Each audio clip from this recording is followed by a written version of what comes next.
Хорошо. Так. Слышно меня? Доброе утро, коллеги. Привет. Лана, доброе утро. Феликс, Доброе. Эмиль, Юлия Николаевна. Доброе.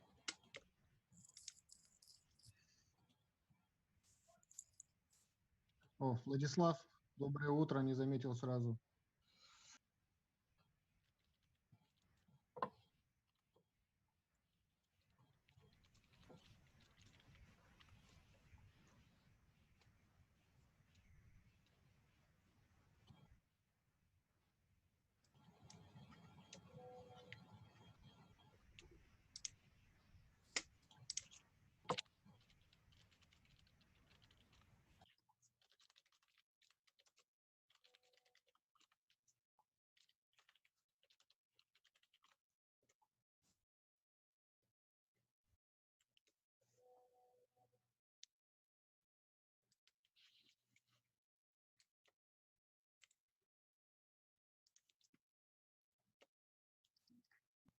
Денис, а чего у нас не идет трансляция на YouTube?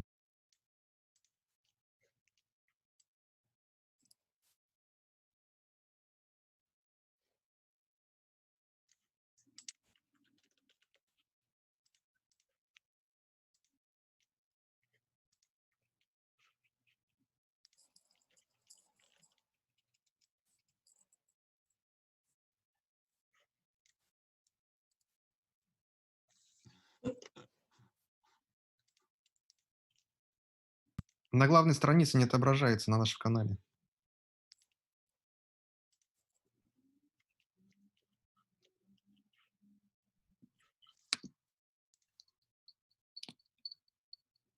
Здравствуйте. Здравствуйте, Ольга.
Юль, привет.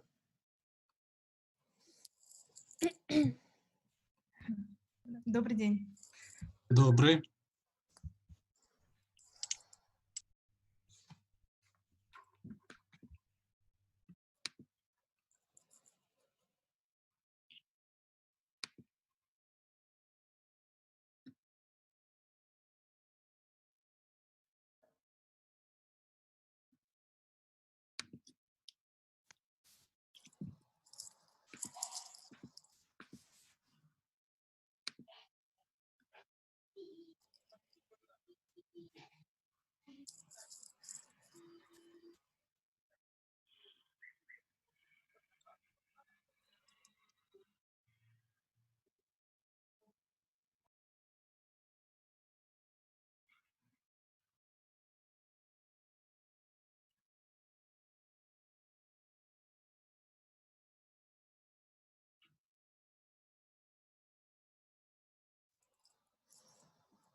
So, dear colleagues, how do you do? All of you? Hope you're doing well, just like me. Thank you, great. Okay. Alex, if like you, it would be wonderful. Oh, thanks.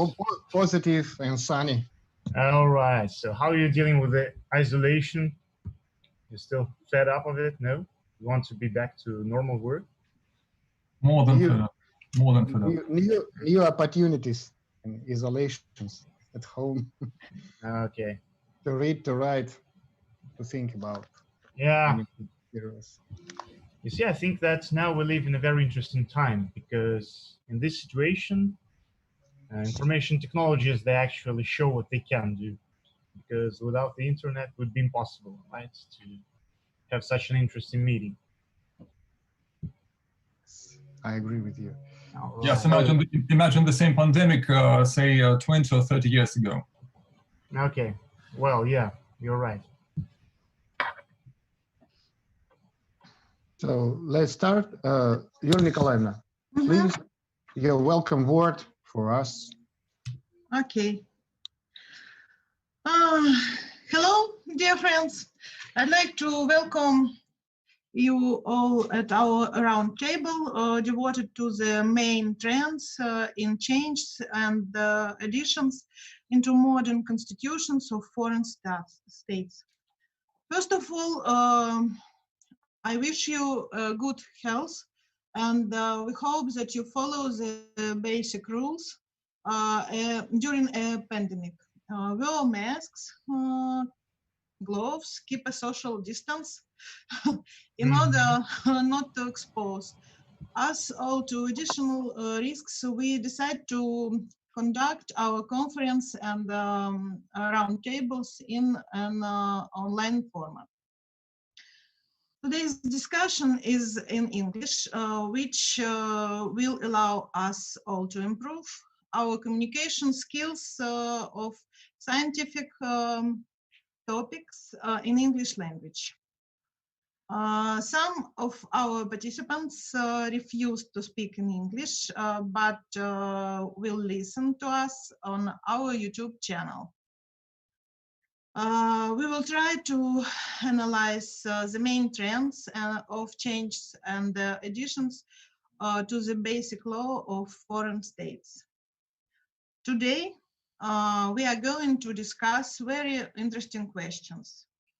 Which factors influence in the dynamics of constitutional change? Does the constitution change the life of society, or is it a reflection of natural changes? And other interesting questions. I hope we will cover this and other questions in our conference reports and speeches. I wish will satisfy our expectations during our round table and will have effective and interesting work together. Now I would like to give the floor to Igor Shulyatyev. He will tell about our institute, about our educational programs, and about himself. Oh. I hope. Thank you for your time and assistance. Thank you, Yulia Nikolaevna. You said many aspects, including about myself as a classrooms and the schools. So thank you. But I want to say concerning the topic of our roundtable, the name is the main tendencies for changes and additions to the modern constitution of foreign states. It's very important in context of changes Russian constitutions, but in the light of our institute, I want to say that the advantage of our institute in that we can mix educational, scientific, and practical aspects of the changes their constitutions. For example, Felix and I, we are participants of a working group of our institute of young scholars and young researchers who comment the new rules of constitutions. It's a big honor,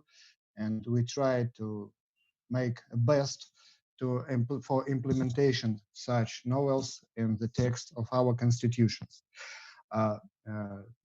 Moreover, our institute not only a single players in the educational field of Russian federations, we have partners, for example, the Center for International Legal Education. And Yulia Nikolaevna asked me to give a word for Olga Bednitskaya, the executive director of the center, and she will tell you about this center and how they promote a new educational approach to the modern LLM program and maybe sometime PhD program. Olga, do you hear me? Yes. Please welcome, Olga. Dear colleagues, could you please put my presentation, if it's possible? I give a few slides. I have a few slides for you. Yes, thank you very much, Ms. Kashvarova, dear colleagues. I'm happy to meet you. My name is Olga Bednitskaya, and I represent both Center of International Law and Swiss Academy for International Law. I'm sorry. Do you see my presentation? No. Just 1 minute.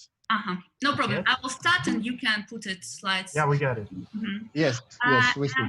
This academy, Swiss Academy for International Law, is a private higher education institution based in Geneva. And academy was established upon the initiative of Association of Lawyers of Russia and leading Russian universities. Among them is Institute of Legislation and Comparative Law under the Russian Federation government, MGIMO University, Kutafin Moscow State Law University, and others. And following successful competition of our training programs, students received 2 diplomas, Russian and Swiss. Among academic programs are bachelor's degree program, master's degree programs such as international sports law specialist, international property law specialist, finance and compliance law specialist. I would like to add that on our programs, we engage lecturers, leading experts, both from Russia, Europe, and the US. And we also offer internship in international organizations, banks, and leading firms, law firms located both in Switzerland, the UAE, and Russia. And what can be might be of interest to you is that we offer numerous short-term courses. Among them are continuing professional development courses in 4 weeks, both available online and on campus in selected locations, Moscow and Geneva. And as you see on slides, we also offer winter and summer schools, both in Switzerland, Geneva, and France, Strasbourg. And for example, one of them took place in January 2020, and 20 different students from 5 different universities came to this program, and they have the opportunity to attend lectures in the United Nations Organization, World Intellectual Property Organization, World Trade Organization, International Olympic Committee, and etc. We also offer legal English classes during those programs. All additional information is available on our website. You can see it on the last slide of my presentation.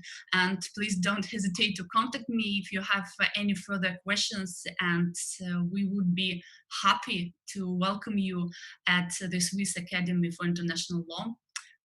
Thank you, and be safe. Thank you very much. That was fascinating. Thank you. Thank you very much, Olga. You showed that Swiss Academy offers a big opportunities for young people. It's very good in our time. So, colleagues, let's start our basic agenda. And let me say a few words about the order of appearance. We think that we discussed and decided that 10 minutes for report and for speaking, then 1-2 questions to reporter. Do you have any questions concerning the order of agenda? So if no questions, let me introduce Alexeyev Sergey Viktorovich. No, he's absent.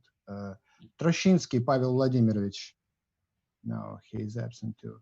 So, And if you don't mind, could I make please a short introduction, if you don't mind? No.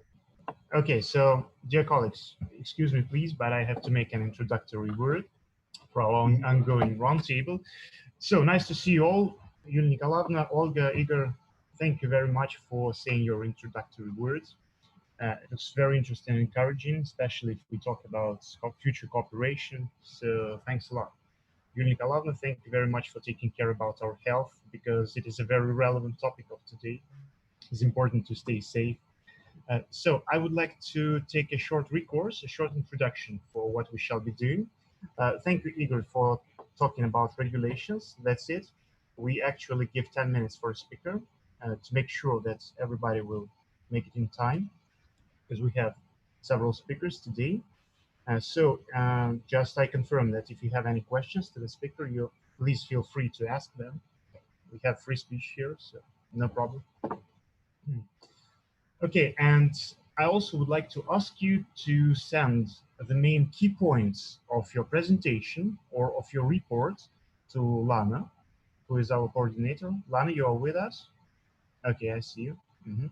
So after we finish the roundtable, please make a short recourse, some key points of your report, and send it please to our coordinators. So we shall make a review of our roundtable.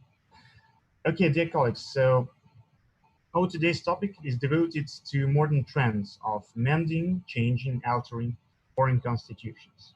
From my viewpoint, the basic question that I would like to pose in front of you is what comes first? So I think it is the basic question. You know, we are lawyers, right? And all lawyers know that there can never be one answer. You should always have at least two answers, 2 points of view. So my question for you today, the basic question we should discuss and think over, is what comes first? Does the first step includes that the state changes, and only after that the Constitution confirms those changes? Or does the Constitution beget grounds for further changes? So what comes first? I think it is a very important question, really, because you know that states are changing naturally. It's absolutely normal, because economic situation, society, everything changes. And of course, Constitution, being a basic law in every country, has to react, has to respond to those processes. So we would like to track down how does it happen, actually. Okay, this is it. And thank you very much for listening to me. And I would like to actually now continue with the next speaker. I would like to pass the word to our next speaker. Okay, so who's our next speaker? Let's see. Vladislav Yuryevich, are you ready? Oh, yes. Okay. Of course, I'm ready. Well, dear colleagues, let me first of all express my gratitude to the Institute for this opportunity to take part in the conference. And today I will be speaking about the constitutional system of Malaysia and its constitutional reforms. I think you will be interested. The current constitution of Malaysia in 1957 came into force in the year Malaysia became independent of the United Kingdom. And it is the first and only constitution of independent Malaysia. The constitutional system of Malaysia is truly unique.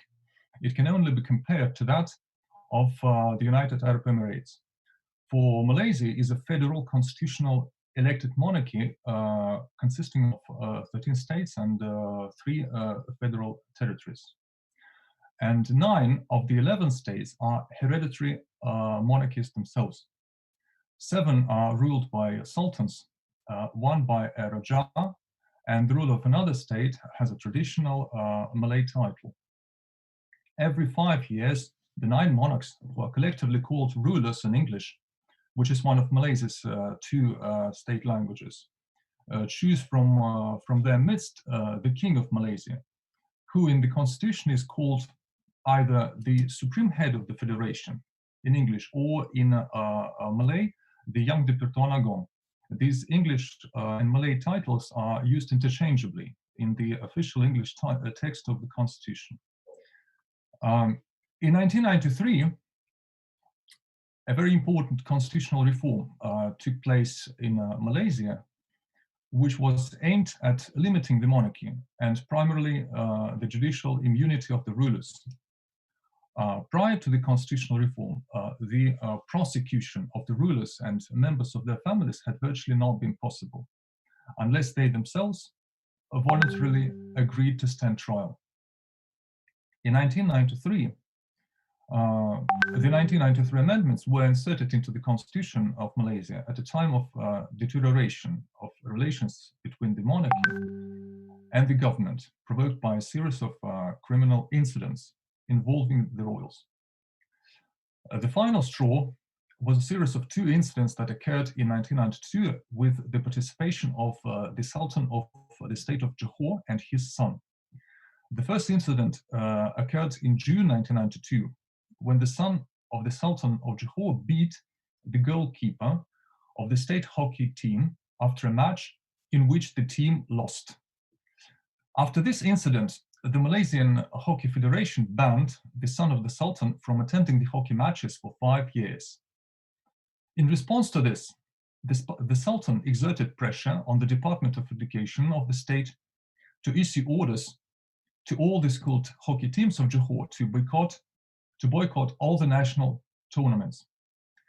This decision of the Sultan and the state's Department of Education was publicly and strongly criticized by Douglas Gomez, a hockey coach who was subsequently invited to the palace, where he was also badly beaten and injured by the Sultan himself.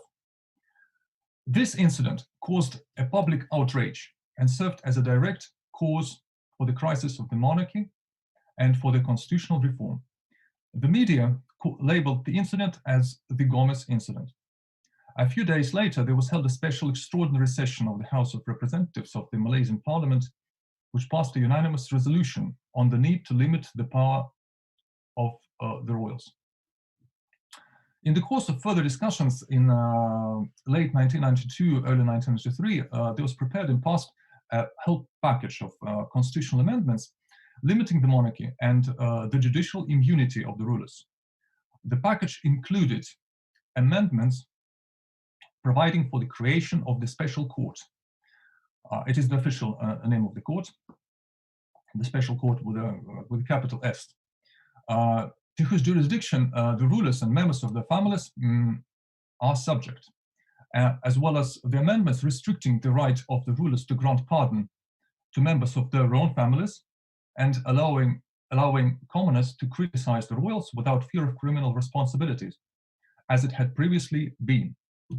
The amendments were passed by a majority of the members of the House of Representatives and unanimously approved by the Senate. In order to obtain the approval of the bill from all the rulers, which was necessary for the bill to enter into force, the government resorted to pressure on them, threatening to cut their funding and even to abolish the monarchy itself. In the end, all the rulers had to give their consent. The constitutional reform was continued in the following year, 1994, when other amendments were passed that limited the king's right to veto the bills approved by both houses of the federal parliament. The newly established special court was vested with authority to try offenses committed by the king and the rulers of the states, that is, all the 9 monarchs, Malaysian monarchs, and members of their families, and to consider all civil lawsuits against them.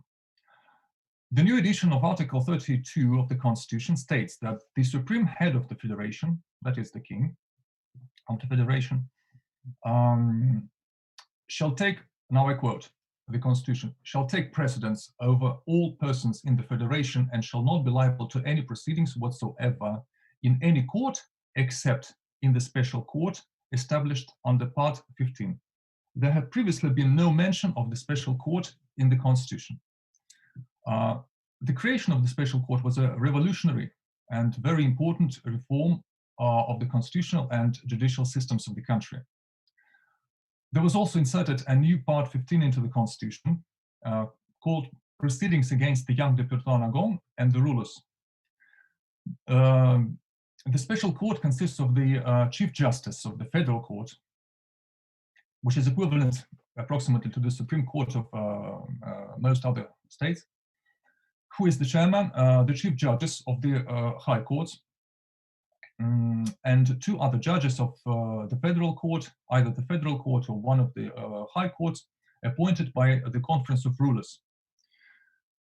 The Special Court has exclusive jurisdiction to try all offenses committed by the king or the ruler of the state and members of their families and all civil cases against them.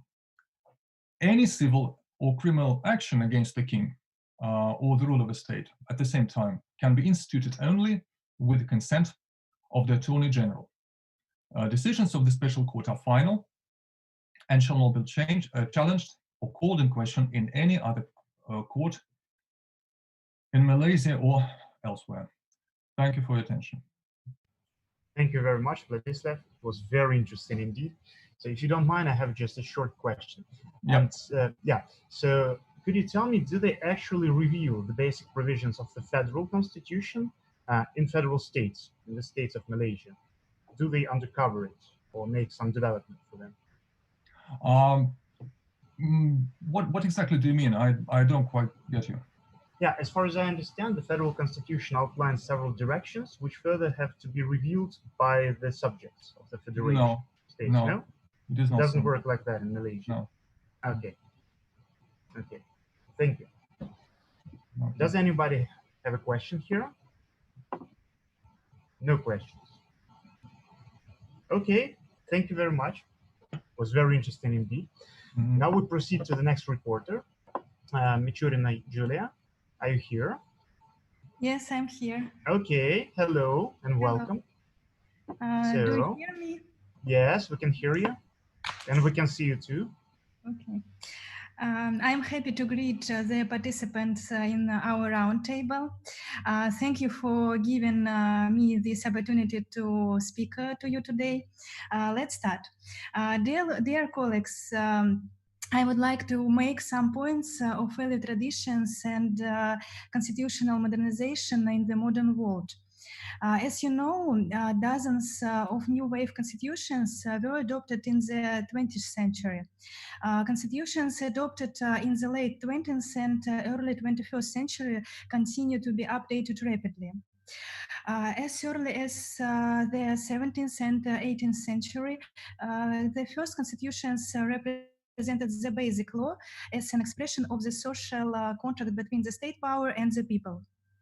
It was assumed that such constitutions fixed the general framework of new social and state system, and since then constitutions have changed.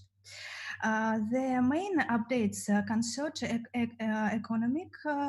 economic and social contexts, political and ideological principles. And often civilization face two extremes when trying to update the constitution. The first, given the constitution the character of a program, political manifesto, and designation of global problems of modernity. And the second, the desire to overload the constitution with small social and even household issues that can be regulated in industry legislation or at the level of subordinate law. And let's move on to reasons for constitutional change. Two important reasons. These are mostly internal reasons, but however, the influence of external factors is not excluded. that can be serious social shifts, turns in world history, the collapse of previous ideologies, and the emergence of new ones urgently require national political and legal modernization.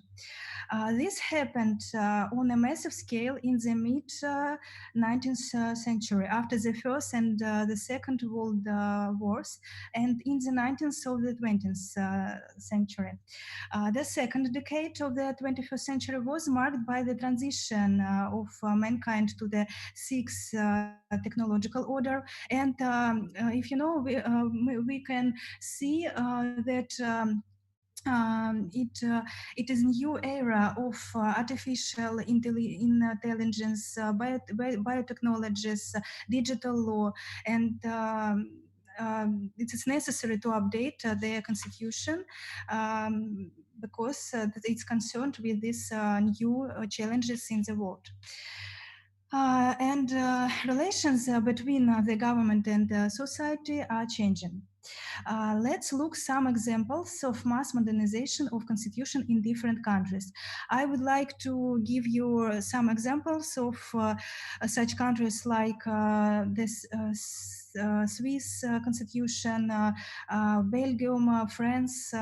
For example, the Swiss constitutions of 1874 was updated in 1999, but already in the 21st century it was amended 12 times and subject to approval by a mandatory referendum.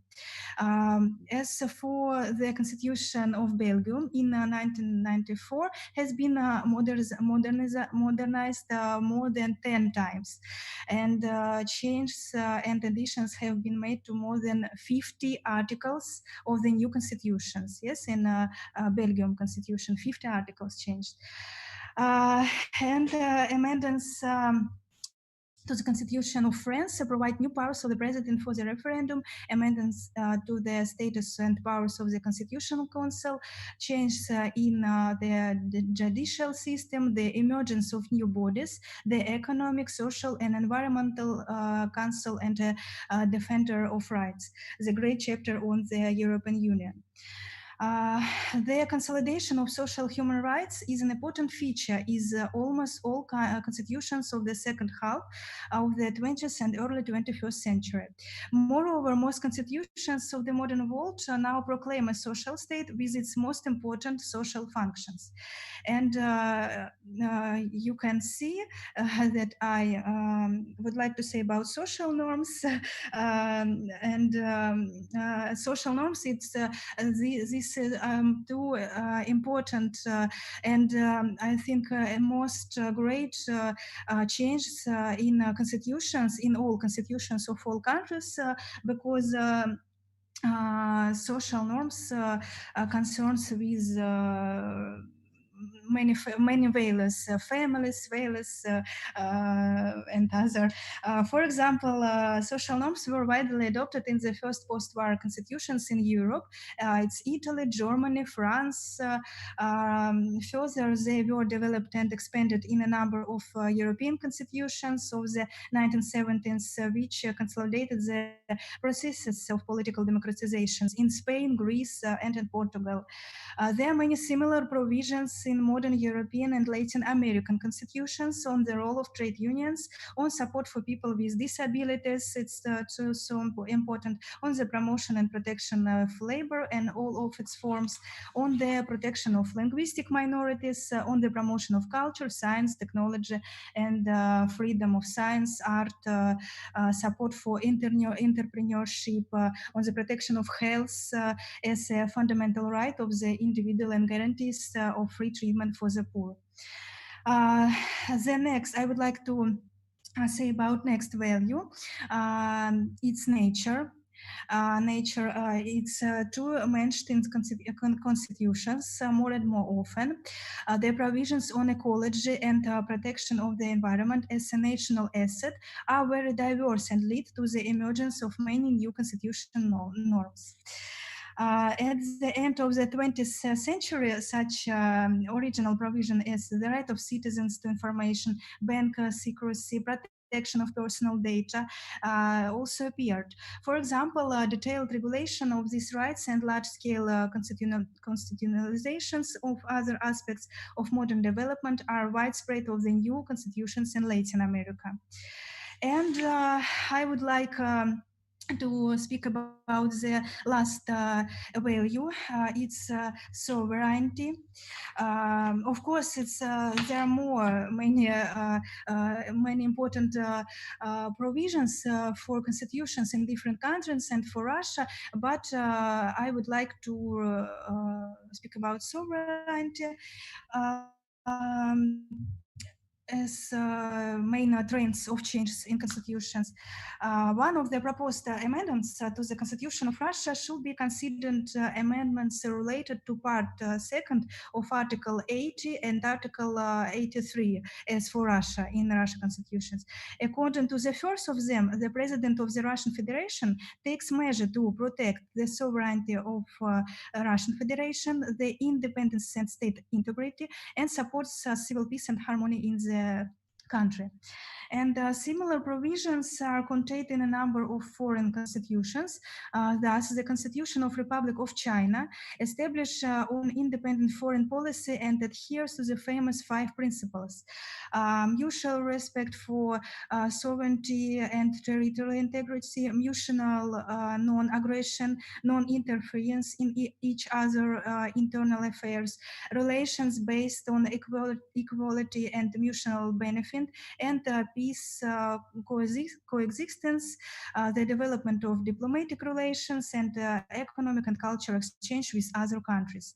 In conclusion, it's important to emphasize once again that the Constitution is the main law. It's concrete historical and national specific phenomena, reflecting the level and features of the legal culture of a certain society. At the same time, any constitutions needs an adequate balance of universal and national values. Okay. Sorry. Okay. I am and my. I conclude my thesis and thank you for your questions and. Okay, thank you very much, Julia. Wow. Looks like anti-coronavirus measures are in progress. Okay. So, Julia, are you there? Yes, I'm here. Okay. Sorry. Yes, excuse me, please. Wow, thank you very much for the interesting report. I have made so many notes while we were speaking that I even have some questions, if you don't mind. Does anybody here have any questions, except for me? Not yet. Okay, Julia, thank you very much once again. You told me about the constitutional changes and the factors which influence those changes. You told us that they have connection either with internal factors, which is basic, but the second one was external. Could you give us some examples? What do you think about external factors? We were speaking about intervention or something like that. Yes, I'm mentioned to this about external factors. Some I think. Yes, I think that mostly important is internal reasons. But as for external factors, it's like turns in world history, the collapse of previous ideologies, and the emergence of new ones, It's so important, and these factors are external, and we see that our history always change, and this all this influence very important for constitutional change. I think as for internal reasons too. Okay, thank you very much. And what do you think about, well, the last principle you were talking about was about sovereignty, as far as I understood. So what do you think the correlation between sovereignty and self-determination? You know, I'm asking because it is quite a relevant question when it comes to, well, separation of states and other issues. What do you think is more primal?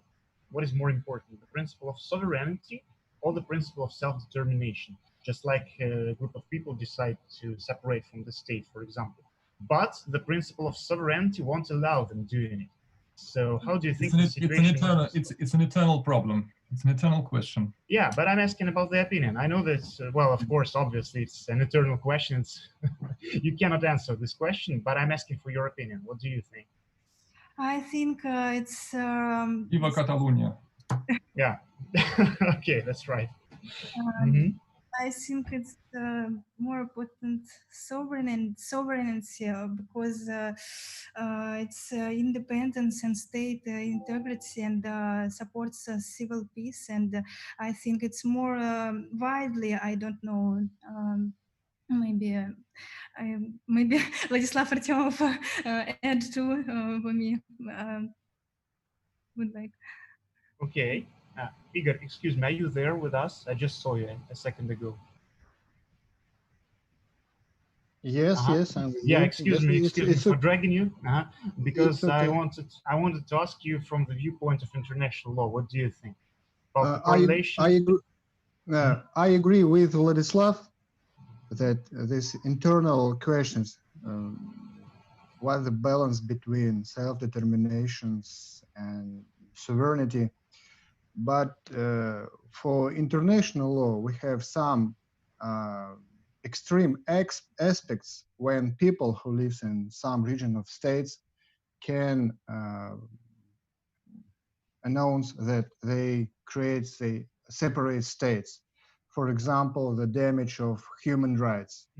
It's very important. It's very sophisticated questions.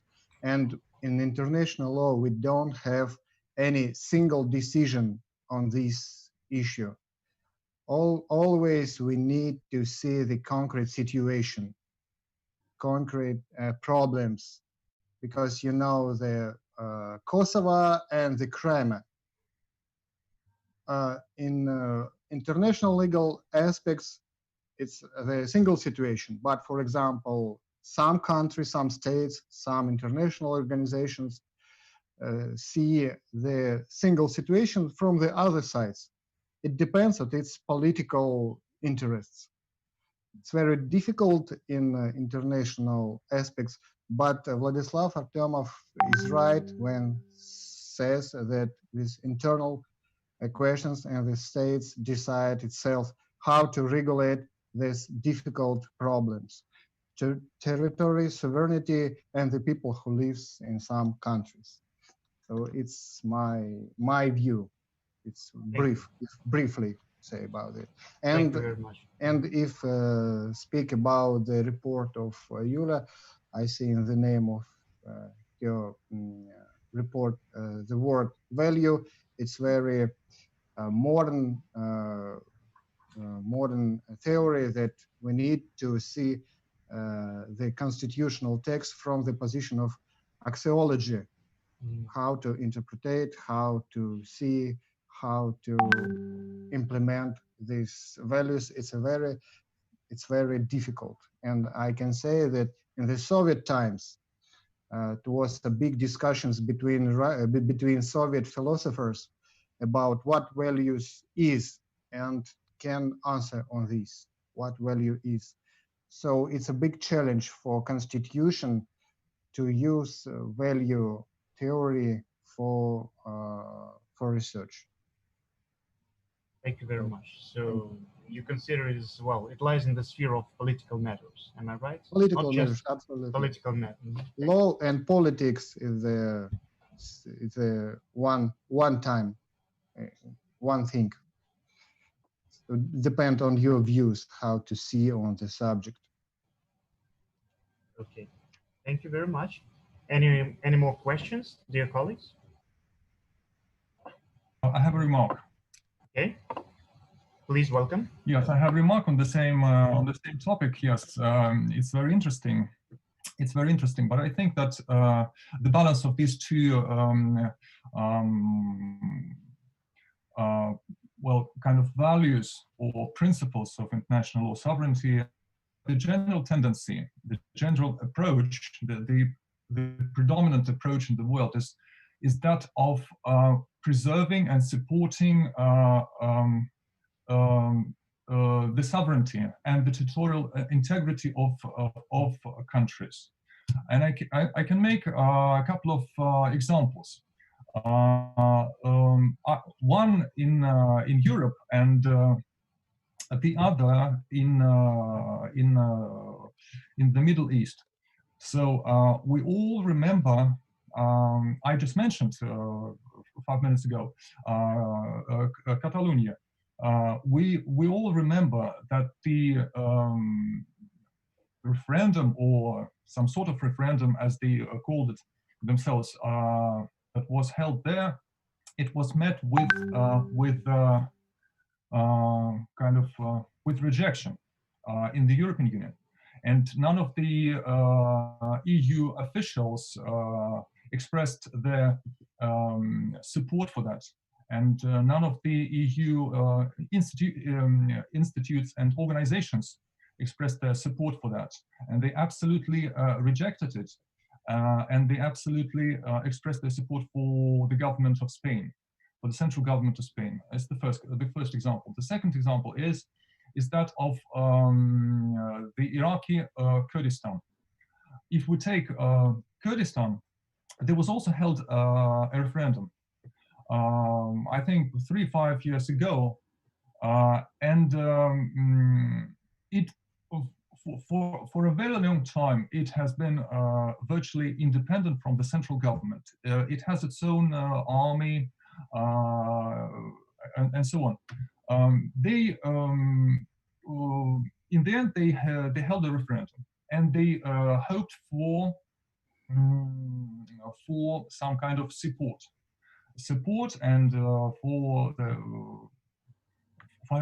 establishing their own independent state. But not only were they not supported by any international organization, the neighboring state of Republic of Turkey threatened to send troops and to invade Kurdistan. The United States threatened to cut all funding and to boycott Kurdistan in any way possible. So they in the end, they just had to give up and to shut up, I would say, even use this word. So the general approach, I think, is that of supporting territorial integrity and sovereignty of states. And Kosovo, the example of Kosovo is rather an exception than the rule. So this is my point. Thank you very much, Vladis. That was very interesting indeed to hear. Thank you for the historical recourse. Julia, thank you too. Thank you. Anybody has to add something? No? Okay. So thank you very much. In this case, we can proceed. And the next reporters, yeah, as far as I understand, are Strenin Daniil Alexeyevich and Tarasova Maria Andrea. Am I right? Are you there with us? Okay, yes, dear colleagues. Hello and welcome. Nice to see you. Nice to hear you. How do you do? Thank you. Great. Also, really pleasant to greet you all here one more time. So, 1 second. I'm trying to upload my presentation. All right. If you don't mind. No problem. Yeah, here it is. Yeah, 1 second. Can you see it well? Yes. Yep. That's great. So, Danya? Yes, good afternoon, colleagues. And today we, Strenin Daniil and Maria Tarasova, would like to tell about development of technology and Swiss constitutional law. Technologies don't stand still. Almost every week in international news, we can observe another technologies breakthrough in different areas of human knowledge. And this does imply legal regulation of this area, which is state approach from the point of view of its own historical and legal tradition. In modern constitution of Switzerland was adopted in 1999. Initially, it eliminated legal archaism, and there were no fundamental change in constitutional legal relations. However, in 2010, it was amended to define diverse vectors of technology development and ensure a number of important scientific principles.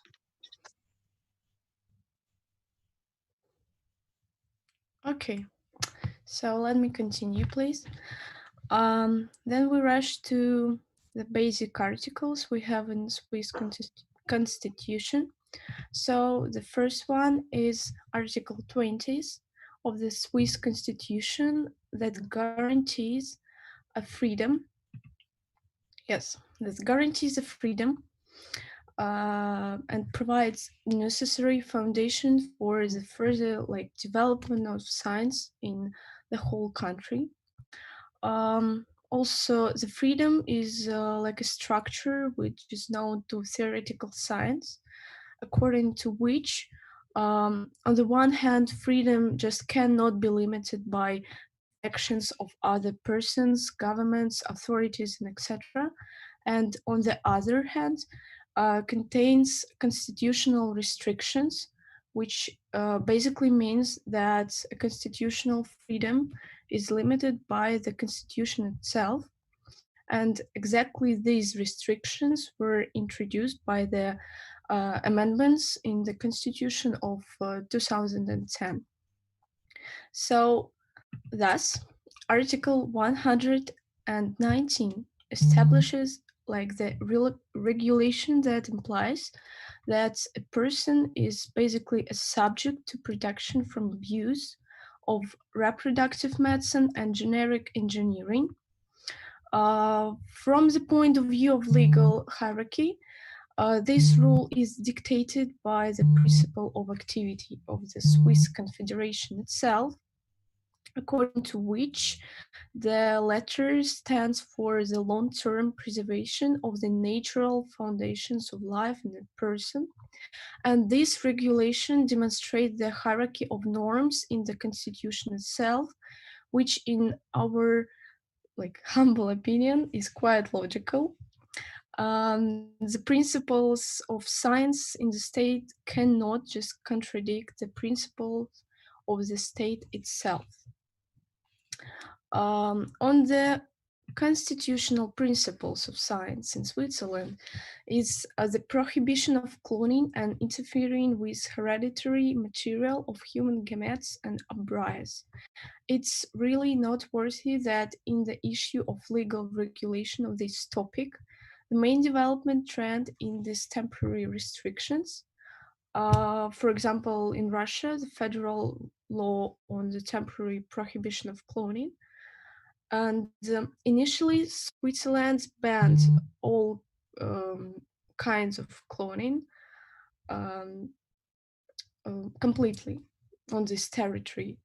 Also, at the constitutional level, the sale of human organs and tissues is prohibited in Switzerland, and transplant medicine is the responsibility of state only. And the state sets just basic criteria for the fair distribution of organs, as far as we know.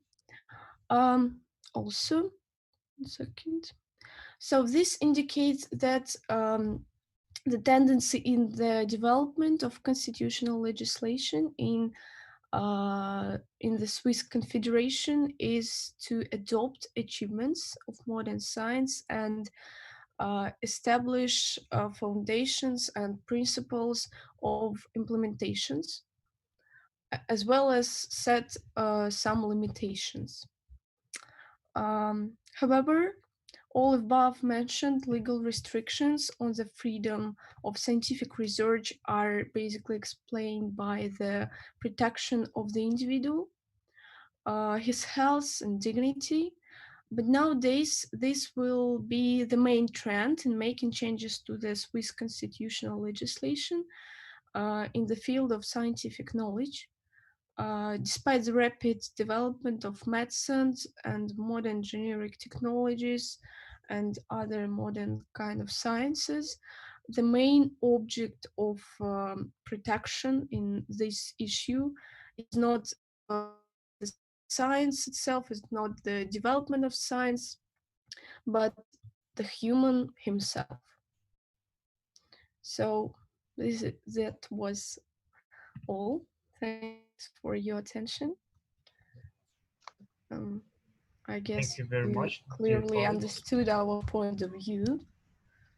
I hope. Yes, absolutely. Thank you very much. Dear Felix, I have a questions to reporters. May Absolutely. Well, of course, sure. Daniel, Maria, thank you very much for your report. It's very interesting because new additions to Russian constitutions require the state support of science in Russia. And the director of Institute tells about this many times on TV and other mass media. You are lucky because now in our participants, Alexander Trefilov, our colleagues from Institute is absent. He is a specialist in the Swiss legislation and law. You are from Financial University under the government of the Russian Federation. And my question is, which institutions in Swiss finance the science and technology developments? Is it state, or maybe it's a private corporations or other bodies who finance science in Switzerland according to the Swiss legislation? Thank you for your questions. In Swiss, the government financial of the science and the banks. So it's, yes, the private company also financial this technological. So private sector is a funding of development of science in Swiss. It's very interesting. It's not very typical, you see, yeah. It's quite interesting because we especially for Russia, we ask for state support, but I think in Swiss there are good procedures, mixed science and technology and commercialization of science results. Yeah, because just in Europe, I guess all of the people understand that scientific researches and science in whole is a really promising and hopeful area, and they understand that investing will be quite good for the both country and themselves. It's brilliant, very interesting, especially for us. So thank you. Thank you. Well, I have also some questions, if you don't mind, about thinking over once and once. Yeah. So excuse me. Yeah. Thank you very much. It was really very interesting, fascinating. As far as I understood, you told me about that they actually have the principle of free science, so they can do anything they want unless they don't break the law. Am I right? In Switzerland. Yes, you are right. Okay, but what do you think about genomic research? I'm asking because, well, a couple of days ago, we had one more roundtable which was devoted to genomic research. And one of the reporters told us that some companies, like medical companies or scientific organizations, they sometimes may contradict the law. They may break the law and moral principles. And for the sake of science, for the sake of experiments, they make some very strange things, like creating clones or making hybrid people, or even chimeras. You know what's a chimera, right? It's a mixture of a human being and an animal. Actually, by the ways of manipulating genes, you could actually make such a being. So what do you think about genomic research? Is it necessary to limit it by some legal means, or we have to let it develop the way it goes? What do you think? What is your position? Thank you for your questions. We think that the genomic technologies is a very strange thing, because it can help the humans, but it so it can destroy some humans, and it can be unhealthy.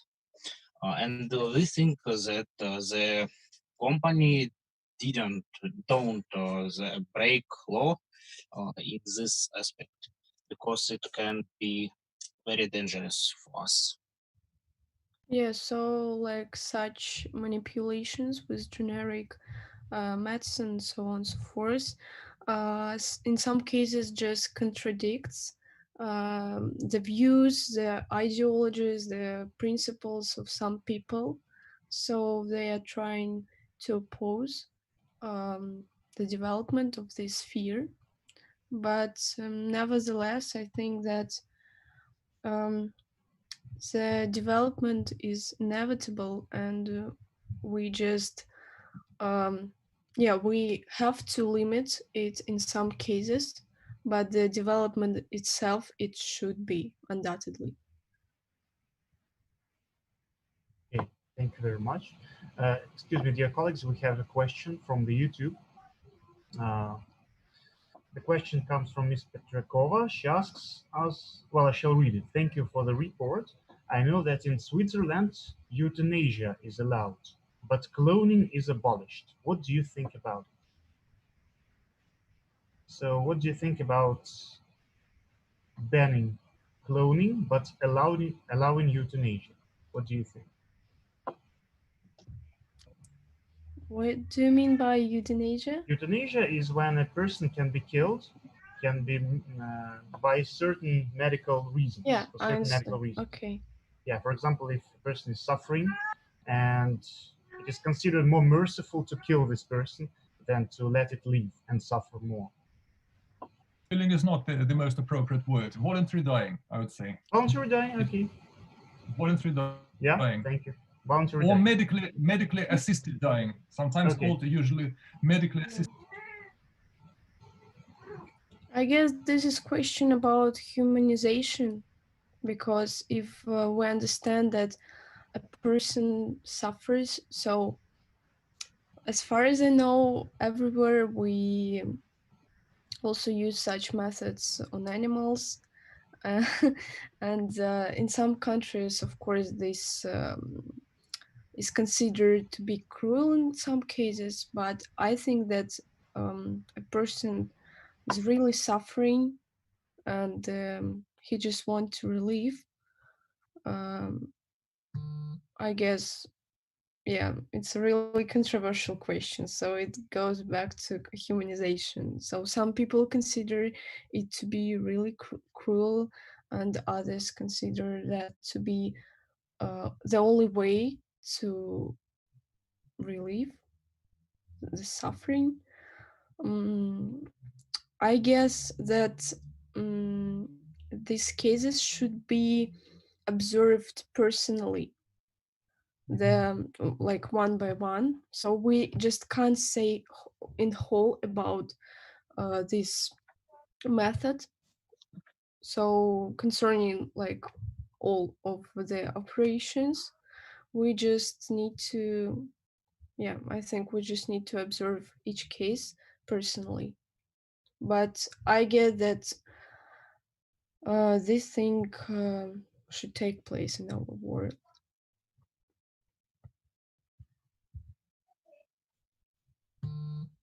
Felix, please, on your... Okay, my mic is on. Thank you. Thank you very much. And what do you think, Alex? It's very difficult question between law and moral. It's always have many aspects, and Maria is right. We need to see concrete situations to solve and to see what legislations talks about this in each countries. In Russia, euthanasia is prohibited. We know that no chance for this procedure. Okay, excuse me, we have one more question, so I have to interrupt us a little bit. Okay, so this question, I shall read it. There is a film, Euphoria. A lady goes to Switzerland for euthanasia. Is it within the constitution of the country? So I hope that I did get it right. There is no sign of question at the end of the sentence. This is within the constitution of the country. So I believe that the question is about whether medical assistance, well, killing is provided by the constitution. So who knows the answer, colleagues? Yes, the legals of Switzerland, excuse me.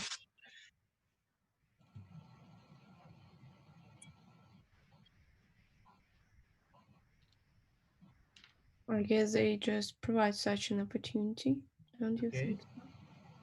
Well, as far as I know, Swiss legislation provides for, yes, for this opportunity, and it does not limit euthanasia to only to Swiss nationals and Swiss citizens. It is practiced very widely there, and there is even such term. I'm not really sure, as a kind of euthanasian tourism or something, when people from various countries where it is not allowed yet, they come to euthanasia to Switzerland in order to die in kind of inhumane conditions, inhumane, decent, peaceful, and even with, if I can use such a word, with pleasure. So in order to die in such a way, so they come to Switzerland for that. So it is very widely practiced there. So it's not forbidden by Swiss law. Wow. Just, well, sounds crazy to me. Excuse me. I know that it is the way it is, but, well, it's so strange. Euthanasia tourism. So you're trying to escape a country and go to another country just to die peacefully. But now in the epidemic time, tourism is closed, maybe. For somebody, it's leave. So thank you, colleagues, young colleagues. Thank you very much. So it looks like we don't have any more questions from the YouTube for the moment, but maybe we shall have them later. We'll see. Okay. Yes, thank you very much, dear colleagues. It was really very exciting and interesting indeed. And let me please, thank you too. Let me please introduce our next speaker, Virigulova Dalia Parivna. Dalia, are you with us? Can you see us? Can you hear us? Turn on the mic, please. We cannot hear you. Is everything all right? Okay. Me? All okay. Yes, that's good. Okay. Okay. Thank you, Felix. It's very pleasant to be participant of International School Workshop in third time in the Institute. And the subject of my report today relates to an experience of amendments to the Constitution of the Republic of Armenia. And I find this topic directly correspond to the theme of our roundtable today. The choice of such theme concerning Armenia was not made by occasionally. Legal processes concerning constitutionalism in Armenia have interested me a few years ago during my practice stage in the Institute of Legislation, especially in the Department of Scientific Support of Delegation of Russian Federation and Venice Commission. It was the current time of applying the new amendments to the Constitution, and the current Constitution of Armenia, it was adopted at a referendum in 1995 and became the first basic law of the country since it became independent in 1991. So concerning experience in amendments. The first block of amendments, which were in 2005, was conditioned by accedence of Armenia to the Council of Europe in 2001. In this way, Armenia committed to balance and redistribute the powers of various branches of government. As a result, the system of separation of powers was largely balanced, and the powers authority of president have been reduced both in legislative and judicial branches. Also, the system of human rights and freedoms was improved, and moreover, institution of individual constitutional complaint was entrenched for the first time in Constitution. This process of constitutional reform was complex and lasts around 2 years. Two referendums were held in 2003 and 2005. At the first referendum in 2003, the proposed constitutional provisions did not receive the required numbers of votes. And at the second referendum in 2005, almost 94% of votes approved new provisions. The opposition did not the opposition did not recognize the results of the vote, saying that such high result was due to numerous falsifications which were made during the referendum. But despite that, on December 11, 2005, the new version of Constitution came into force. And the next process of constitutional reform started in 2013. On September 4, President Serge Sargsyan signed a decree about creation of a special commission on constitutional reform for purpose of increasing efficiency of governments and ensuring a balance in the system of power. It's quote. Also, among the reasons for this reform, the current authorities called the desire to democratize political life, which can provide a parliamentary form of government. And on December 2015, a draft constitutional amendment was approved at a constitutional referendum. With the adoption of amendments, the Republic began the way from a semi-presidential to parliamentary form of government. And critics considered the amendments as an attempt by President Serge Sargsyan to retain his authority power after the end of his second and final term. They stated that the use of violence and pressure and fraud to the secret votes for amendments existed, and 24 hours opposition protests were held in Yerevan against the referendum. In 2020, this year, a new wave of constitutional amendments began in Armenia, and the referendum was planned on April 5, but it was laid aside indefinitely due to the state of emergency in Armenia because of coronavirus. The reason for adoption of less amendments is the open confrontation, the conflict between the executive and judiciary branches. And the purpose of the amendments is the termination of powers of the chairman and members of the Constitutional Court who entered upon office before constitutional reform in 2015. Armenian Prime Minister explained the initiative by desire of democratization. He said that people elected by people are working into the parliament and government of Armenia. That cannot be said the same about constitutional court. This can no longer go on. It's his quote. And the confrontation between the executive and judicial powers branches was brought to the attention of international structures. In statement of the monitoring committee of the Parliamentary Assembly of the Council of Europe, it stated that we are worried about the long-term damage that this tension, which was reached unprecedented levels, could be done by judicial system, the credibility of which has already fallen dramatically. And also Gianni Buchicchio, the chairman of the Venice Commission, called on the parties at the end the open confrontation. He emphasized the next: democratic culture and maturity require systematic restraint, integrity, and mutual respect. So in general, the experience of Armenia is interesting since 1995. Constitution has already been amended 3 times, and all 3 stages were were were conditional by different reasons. In 2005, Armenia needed, it was obligated for constitutional consolidation of international standards. In 2015, changing of form of government, it's a very serious step. It was a very serious step.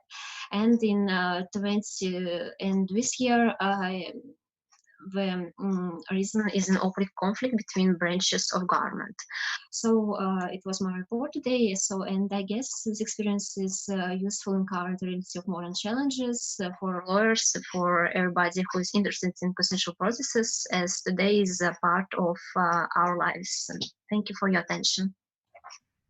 Thank you very much, Delia. It was very interesting indeed. Thank you for the material that you have prepared and for your report. Do you have any questions, dear colleagues? Felix, I don't have a question, but I want to comment very interesting concerning with Republic Armenia and its constitutional changes. Okay. We know that constitution of any state is the higher legal act. And we know that international obligations of any state must be under their constitution.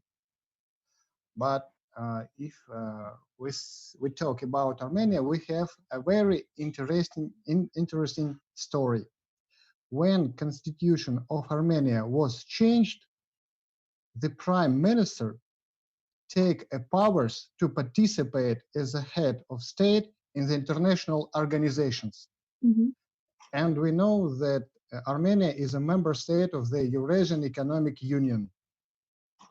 And according to the text, former text of the Treaty of the Eurasian Economic Union, we find that Prime Minister can take a part in the activities of the bodies of the Eurasian Economic Union. What to do? According to Constitution, the country, the Armenia, present Prime Minister, but international treaty said not, only President can participate. And in 2019, after the constitutional changes in Armenia, the member states of the Eurasian Economic Union changed the text of treaty of the Union.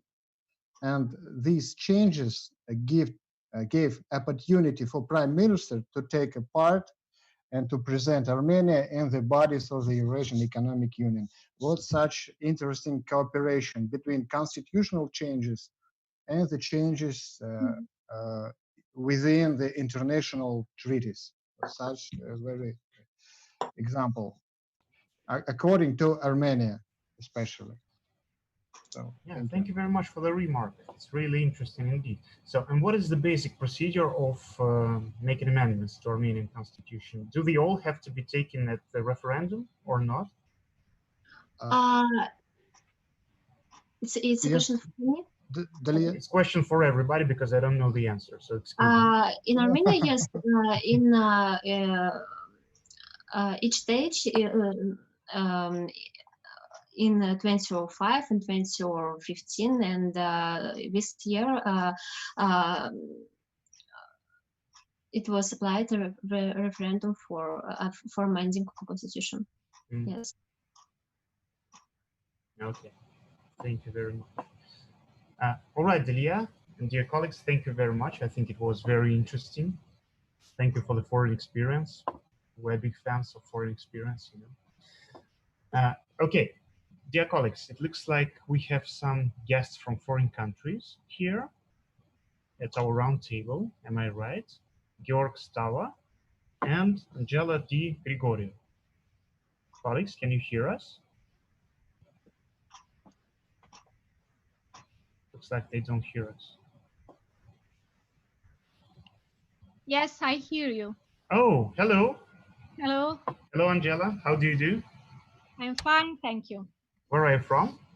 I'm from Italy. I'm sorry that I cannot be here all the time because I have other engagements with my university, but I'm very interested in this panel, in this discussion. Thank you very much. Thank you very much. Nice to hear you. And Georg Stava, are you with us too? looks like he's not with us, unfortunately. Okay. So Maybe Felix, yeah. Felix, Okay. According to the program, you're next. Yeah, I'm next. Looks like my time has come. Well, let me introduce you, Lishenkov Felix Artemovich, and the report is IT, Information Technology, yes? Yeah, absolutely. IT in the basic law of Germany. Felix, please, welcome. Yes, thank you very much, Igor. Thank you, dear colleagues. Yeah, the topic of my report, my research of today is called IT, which is IT, of course. It is not it as a pronoun. It is information technologies, yeah? Information technologies and the basic law of Germany.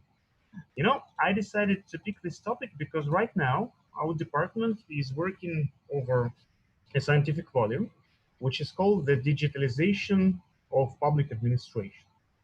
So this is why it is a matter of our concern that I have decided to continue this study on the matters of information technologies, digitalization, digital economy, digital democracy, and many other things like that.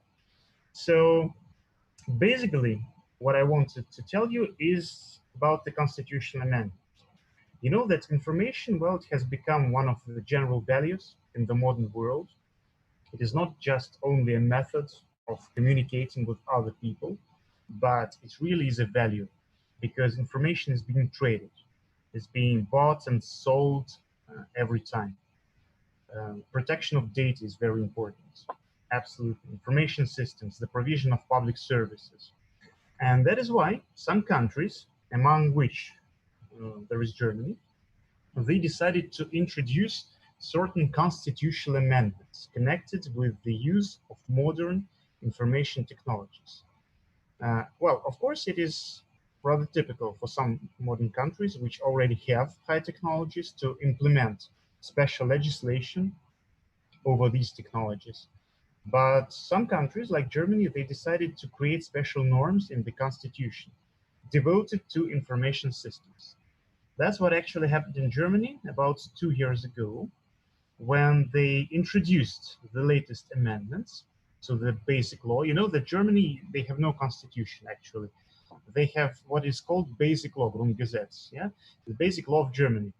Last year, colleagues from Germany came to our institute and I was able to chat with them. I asked them questions about German constitution and they corrected me and they told me that Germany has no constitution actually, because we should call their basic law as how it is officially called, which was very interesting for me, of course. Okay, so let's talk again about this topic. So let's return. I'm getting carried away a little bit. So yeah, German legislators introduced Article 91C into the text of the basic law of Germany. So this new article now covers the creation and maintenance of information technology systems, which are recognized as special technological platforms based upon digital infrastructure, allowing public authorities of the Federation and federal lands to discharge their responsibilities in the proper manner. Now let's take a little bit closer look on these matters. What are those technological information systems? Now that Germany is a highly developed state, if you take democratic matters and if you take matters of information technologies, and for several years now, Germany has been working remotely. I'm talking about public authorities, first of all. They now can cooperate with each other without having to use paper documentation. It's pretty obvious. So they only use electronic communications. They have what is called electronic document exchange or document sharing. It is typical. We have the same in Russia, actually. And they also interact with citizens by the means of technological electronic platforms. So it's pretty normal for a German citizen to access a special website, a web portal. Its name is Bund.de. Bund is the German word for federation or the union, actually. And every citizen can access this website to procure public services. If you want to replace your passport, if you want to get travel documents, if you want to apply for certain payments, then you can use that website actually for everything. It's just like a portal of public services here in Russia, in the Russian Federation. The main issue, the main problem which appears here is the question about identification, yeah? Because in order to access all the services, in order to procure services from public authorities, it is not enough to have a personal identification card. That is why the German law on information technologies demands all citizens who want to procure services from this web portal to have what is called digital identification card. So it is actually a set of a login and password, which has to be registered by the citizen in a proper manner. It has been changing since, well, maybe 2005 or something like that. And they always introduce new amendments to that online or digital identification. Right now, they are also talking about biometrical parameters to make sure that the person who is procuring public needs is actually this very person, not some imposter. So the matters of information security and data protection are vital here. And of course, it is the task of German public authorities to secure the information and not to let this information get stolen, actually, by some criminal elements. Okay, this is it. Now, the second point I would like to discuss right now is actually the lack of need, yeah, to go somewhere to participate in public activities. Yeah, it is okay to use information platforms to procure services, but this is not all. This is not everything, because in Germany there is a special concept which is, well, now typical for many foreign countries. It is called digital democracy or digital government. Yeah, and sometimes people translate digital government into Russian language like цифровое правительство. I personally think it is not very correct, because we are not talking about the government as of a public authority, of a body. We are talking actually about public management. So I personally think that it would be more correct to translate it into Russian like цифровое управление than цифровое правительство. So it is my idea. That's what I write in my work, in my articles. So I insist on translating electronic government or digital government as probably governance, not really government. Okay, this is it. So in Germany, several institutes of public participation in state affairs have been digitalized. For example, it is electronic petition, yeah? The right for electronic petition. This right is covered by certain laws in Germany. Any German citizen may, by using special digital identification card, access the website of Bundestag, which is the German Chamber of Parliament, and to start or sign an electronic petition. So if you want to make a petition, you can register at the website by using your digital ID. Then you can create the petition. Of course, this website is being heavily moderated. It's normal, absolutely. So after the moderation is over, the petition is placed just like at the web forum. You know, it looks like a web forum. I have been there at this website. And other people, they may give certain commentaries just underneath the basic topic. And after that, people may start voting. By using electronic identification, they may vote for or against the petition. They may sign it. And after it has been signed, it must be considered by official authorities of German Federation, actually. Okay, the next point is electronic legislation initiative, people's legislative initiative, which only exists in the digital form at the level of federal lands, not at the federal level, because at the federal level, people's initiative, the right of people, yeah, to present a draft law, can only be made offline. But in federal lands like Bavaria, like North Rhine-Westphalia, it is quite possible to do it online, again, by using your identity, digital identity card. You can start and vote for the people's initiative. So yeah, this is it. Okay, so I speak too much, right? Excuse me. Just to summarize what I have just told, I would like to tell you that all the matters of providing information technologies in German constitution and in relevant legislation like federal acts, legal acts of federal lands and regulations, they are all connected with just one topic. It is called open government. You know, open government is actually a conception, a concept, which means that all state activities, all public activities must be transparent. They have to be transparent, and everybody, every person, every citizen must have access to the information on what is happening actually at the level of the state. Yeah, what the authorities are taking, what steps they're taking, which acts they're adopting, what are they working with. So this all has connections with open government. Yeah, it's connected with transparency, of course, democracy, absolutely. Counteracting corruption, surely, no problem with that. And in Germany, the concept of open government has direct connection with the digitalization. That's what I'm trying to tell you. It is so important for them. They decided to provide those information systems in the basic law of the Federal Republic of Germany. So the information system, they are just like well, a web infrastructure. So every public authority at the federal level must have a website, not just a website, but a web portal. So this portal must have connections to other portals, and they all compose a single network, the network of governance, yeah, in Germany. Of course, authorities of lands, of federal lands in Germany are connected to this infrastructure. Government organizations, non-profit organizations, they also have connections with all this infrastructure, with all this network and system.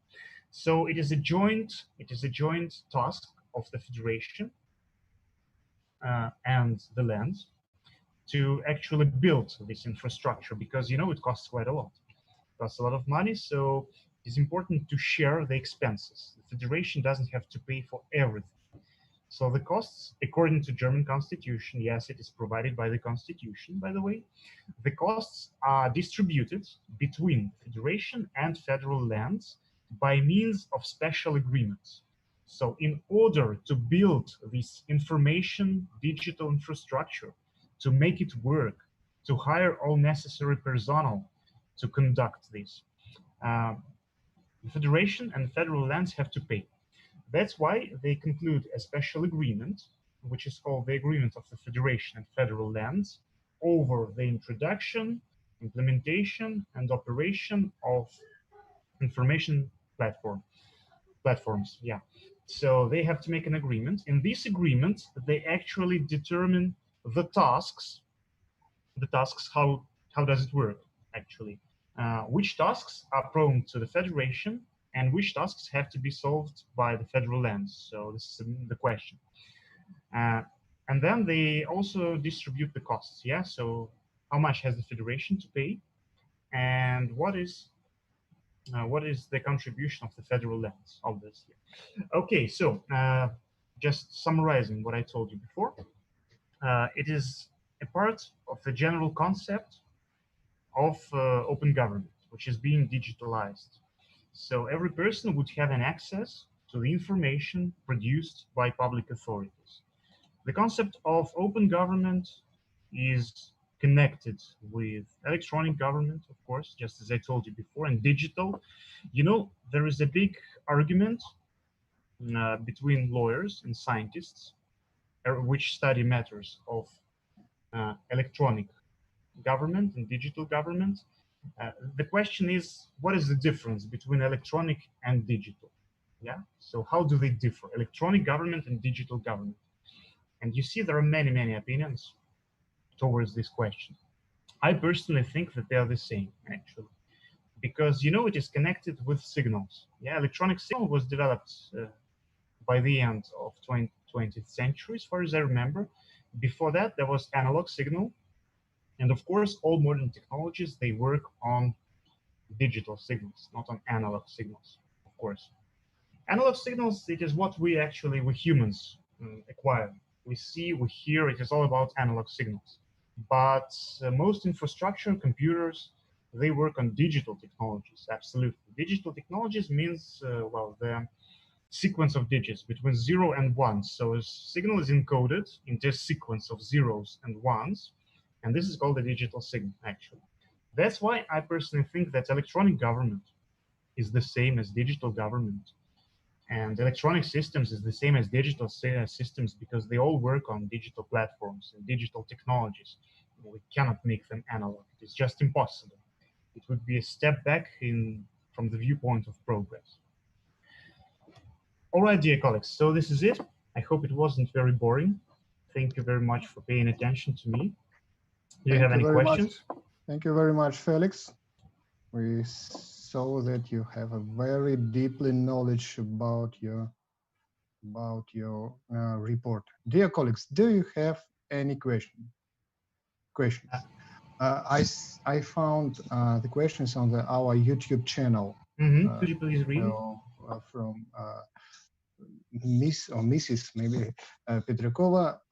She asks, first of all, Felix, thank you for your report. And then internet access is guaranteed by the Finnish constitution. Yes.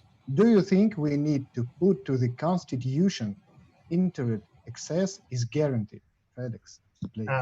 Thank you very much. It is a very good question. I personally didn't expect it, but I'm very happy that we have such a question because I know how to answer it, right? Thank you very much for the question. So you see, Finland is a very interesting country when it comes to the internet. They don't actually have the regulation of the internet, but it is absolutely correct. They guarantee the right for internet access in the constitution. More than that, they even have a special law which provides for creation of an emergency system of the internet, which has to be at least 4G. It means that in case of emergency situation, if fire or flooding happens or some hurricane, something like that, and all internet providers fail, they stop functioning. I mean commercial providers, of course. In this case, the state will take responsibility for making internet operational. I think it is marvelous. I personally think it is very interesting. So the state thinks about the internet so much that they even provide a fail-safe system of internet access. If everything fails, then the country will actually turn on a special fail-safe internet, which is called emergency internet. So people won't manage without internet. They will still have it. So I think it is a good idea. I think it is a good idea to provide internet access into the Russian constitution. So I think the question was about Russian constitution, yes? Do you think we need to put to the yes, I think about our constitution. I think it is a great idea, really. I think it goes in time. Yeah, it goes in time with the relevant situation, which is happening today. You know, constitutional amendments in Russia, well, it is a separate topic. We're not taking this topic right now because they play so much in the actual edition of the constitution. I personally don't think we have a need in such various and numerous changes. But I think it would be a very good idea to provide guarantees for internet access in the constitution. I personally like this idea. I think it's great. And what do you think? Elon Musk told that he can provide Wi-Fi internet free all over our planet. So we'll see. So it would be actual for constitution such provision if such technology will work. It's very interesting. It's very interesting. I have a little question. Yeah, sure. You're welcome. As an international lawyer, modern technologies in Germany are based on the federal program, maybe you know, Industry 4.0, concerning cognitive technologies, robotic technologies in Germany. In the European Union has its own program. Its name, Digital Single Market. Digital Single Market. Germany is a member state of European Union. So how interact legal system of European Union and legal system of Germany interact between each other in the field of technologies? Yeah, Because thank European you. Union has its own regulations, directive, and Germany has its own provisions. How they? Thank you very much for the question. It's a relevant question, very good question indeed. So I'm very grateful to you for asking me. You're absolutely correct, because the German program, of course, it is based on European acts, European programs. Absolutely. Apart from that, I want to tell you that before German program 4.0, there was another program which was called 2.0, the older version. And after the European program was introduced and reviewed, Germans started to make changes to their program, of course. So it is based on European directives. Directives, not just a legal act, but the key points, the ideas, I mean the directions, not the directives, really. Of course, it is all based on European regulation. It's quite obviously, but I must tell you that Germans, they like to add something, and that is why they decided to put something apart from European regulations, not just to copy the European provisions into their own national program, but they decided to add something new. It was about, how should I call it? It was about autonomous driving. Driving. Yes. Yeah, autonomous driving. Autonomous driving, cars which have no driver. Yes, so a car which is operated by a program. So I think it is very interesting, because they have made a special plan for digital cities. I'm pretty sure you have heard of it. Well, everybody heard of it. Who say hello to Sabyanin. Yeah, you're right. Okay, yeah. So, and Germans, they actually decided to provide some tasks, some ideas, and they even make some legal amendments to the regulation from the viewpoint of autonomous driving. So it is future. The future has come, actually. They really have regulations how to operate and maintain cars which have no drivers, and they are operated by a program. So I think it is very important. And answering on your question, of course, it is all based on European values. Absolutely. No doubt, because Germany is very eager when it comes to changing their own legislation in accordance with European requirements. So you're absolutely right. It is based on European regulations. So thank you. Thank you very much, Felix. And now Okay. let me pass the word to you. And I know that our agenda is finished now. Your report was closing report for our roundtable. Okay, thank you. Shall we make a photo right now? Yes, photo, please. Or shall we do it a little bit later? Emil, what we need to do? No, we take photo now. And now, yes. Smile. Smile to the birdie. Smile. Okay. Yes. Smile.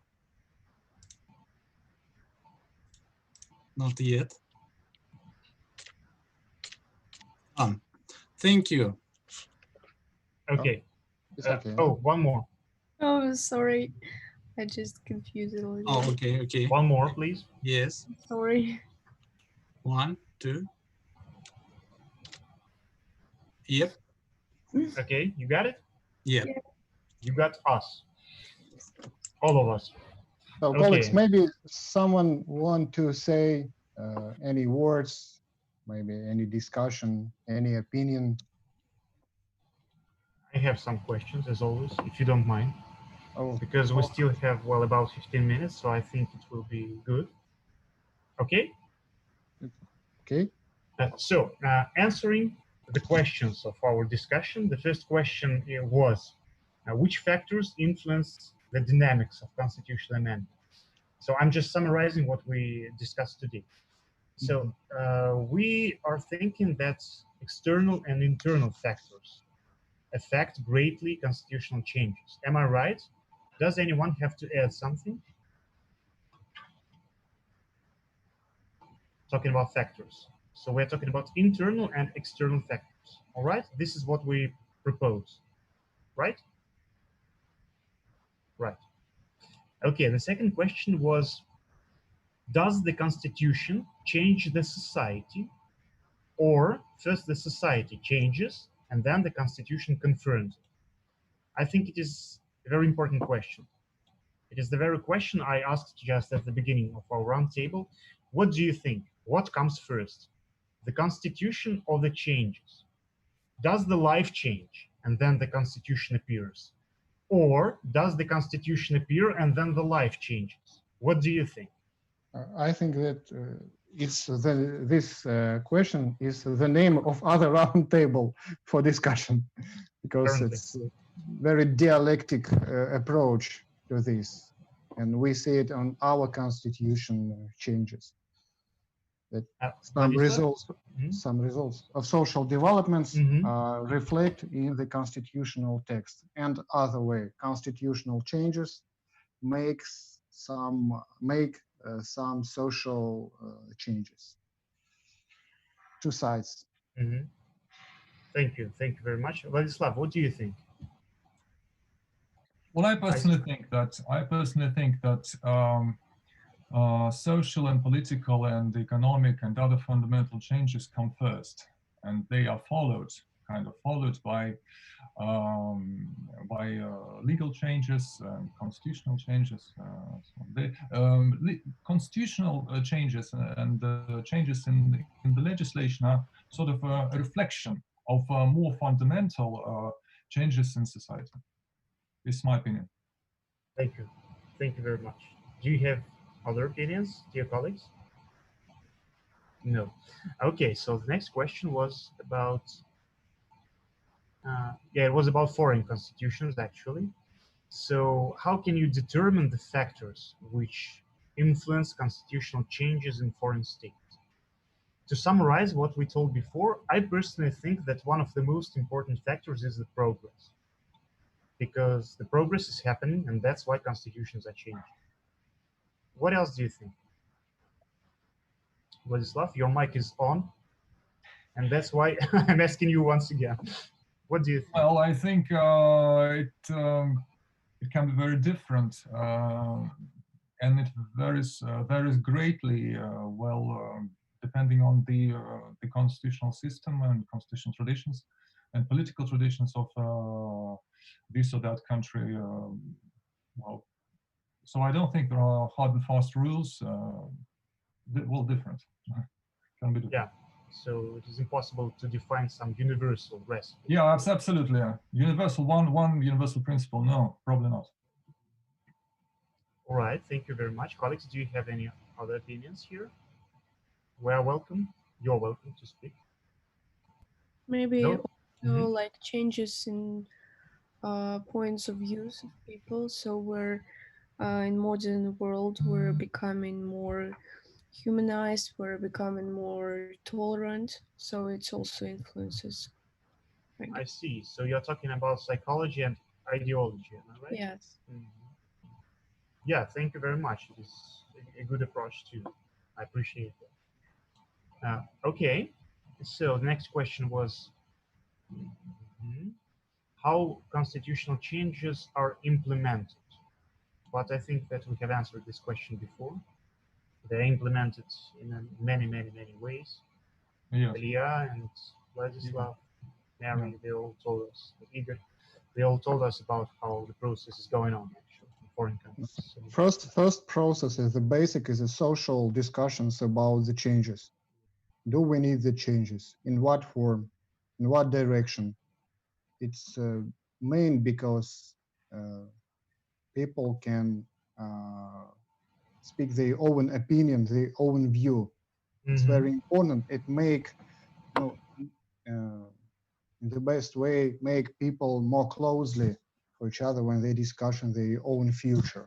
It's a social dimension of the changes. And of course, we have legal forms such as referendum, such as changes in the current legislation. So the basic for me, the basic process is a social movement in the discussion of such process. We see it in an example of our constitution from the January till the next day.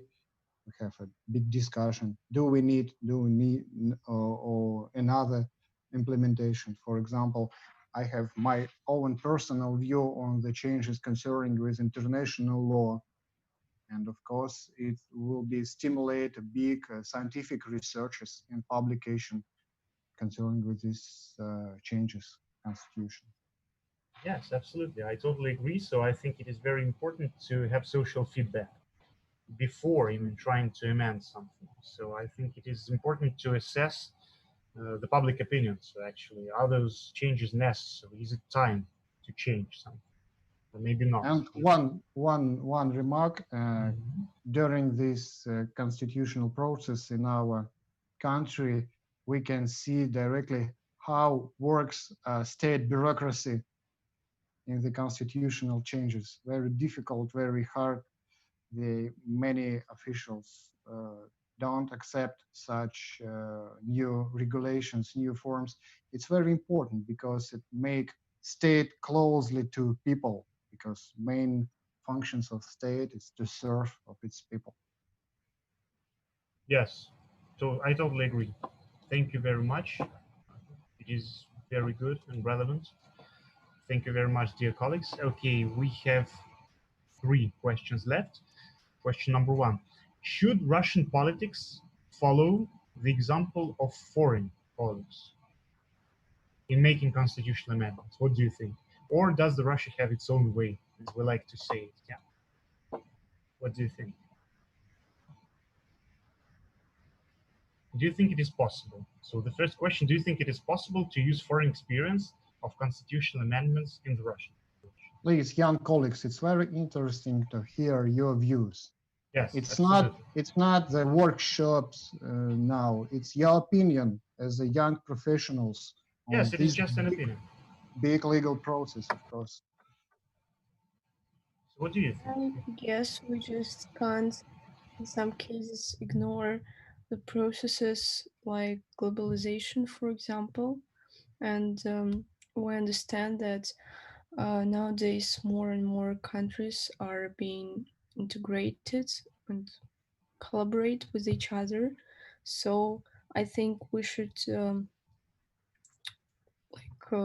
learn from some countries as an outstanding example, and try to implement some positive cases in our law. Very good. Belia, what do you think? What is your opinion? I think that always in each country is looking for experience in our country, yes, but it should be said that each country is different, so we need to each country is different, yes, but it's normal because it's yes. So you think we should take into account the foreign experience? Okay, thank you very much, Julia. Welcome back. What do you think? Shall we rely on foreign experience in making constitutional amendments? Yes, of course, it's so important for all constitutions. And in my report, I talked about this because I think as for Russia, it's very useful to take this experience in our country from another. I think it's very important. Thank you. Thank you very much. Thank you. Okay, going on. Okay, pre-last question. Constitution which never changes, is it possible? What do you think? Constitution which never changes, is it possible? No. Just never, not a single time, is it possible? So, who is ready to think about it? I think it is some piece of humor. It may be possible until it is replaced by a new constitution, for example. Okay. That's a good point. So, well, may exist for a short lifespan. Not necessarily very short. It may, well, maybe even for many years and even decades. But still, it will, sooner or later it will be replaced by some new legislation. The answer on this question depends on the second question. So what are the reasons for changes? Maybe life gives some challenges for changes constitutional. So we need to change. If we say the constitution is sustainable, so the life is sustainable, but it's impossible that life is movement, life is going through future and always change. Maybe not so tectonic changes as when we talk about constitution, but in maybe little, sorry, in little cases. So it's all systematic questions. Thank you very much. Any other opinions here? In the chat, please look at the chat from Angela. Okay, constitution change. Oh, thank you, Angela. We appreciate that. Constitution change on foreign procedures. Constitutional. Yes, I think it is a very good point. A very good point indeed. So yes, it is not only about formal procedures, but it's also about practice, legislation. You know, I personally think it is also about how should we call it? Legal application, legal enforcement. So implementation. Implementation and enforcement. Yeah. Implementation and enforcement. Yeah, you're right. Okay, thank you for your opinion, Angela. Dear colleagues, thank you too for your opinions. I think we shall keep it in mind and record this. Okay, so and the last question for us today is, what is the role of public society in the processes of constitutional changes? So what do you think? What we, the people, have to do about it?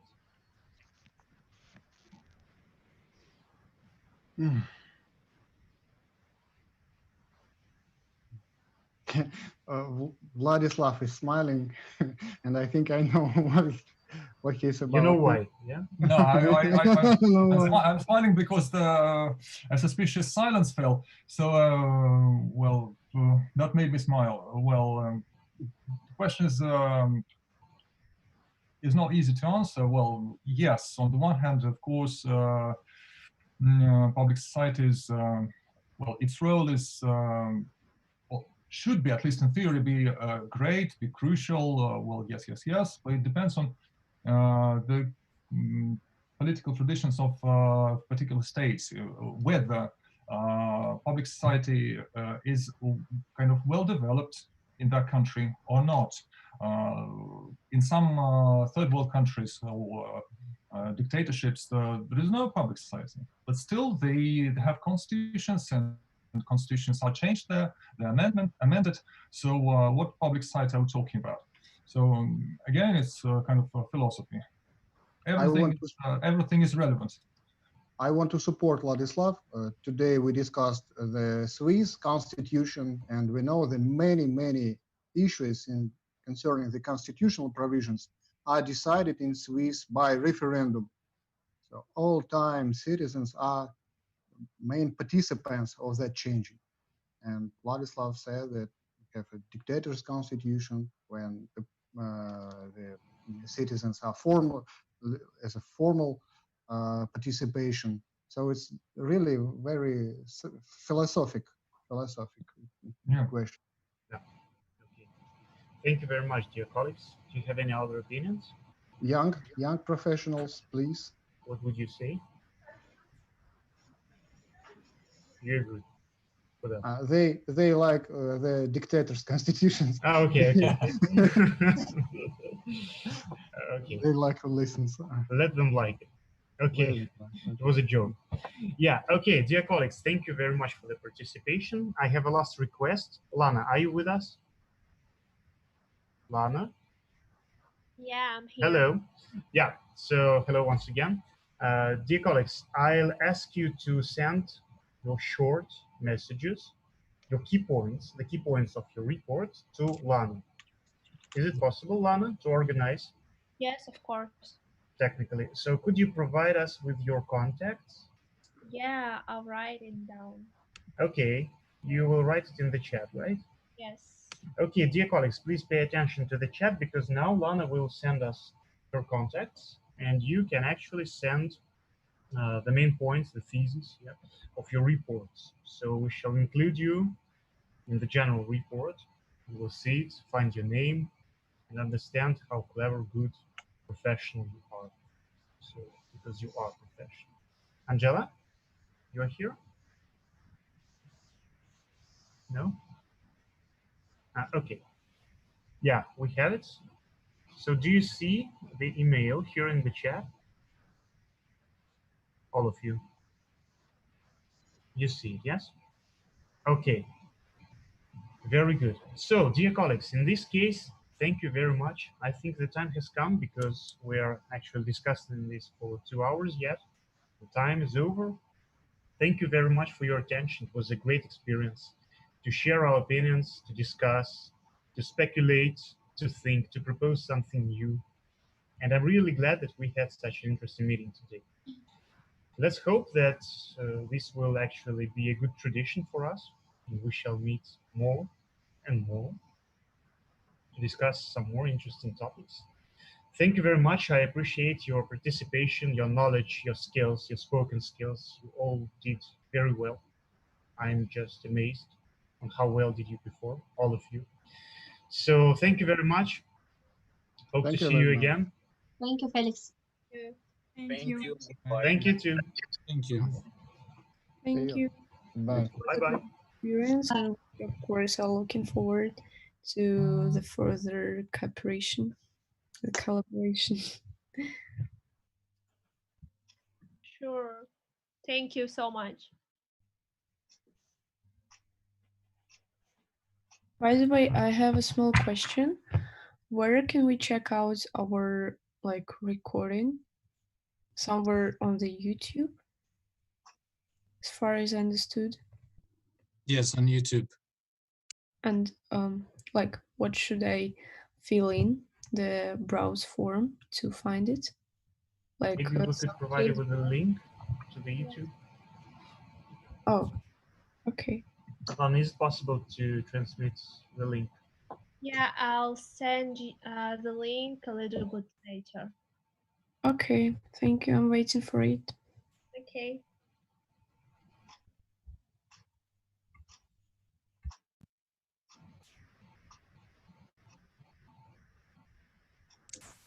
Okay, goodbye. Goodbye. Thank you. Bye. Bye-bye. Thank you.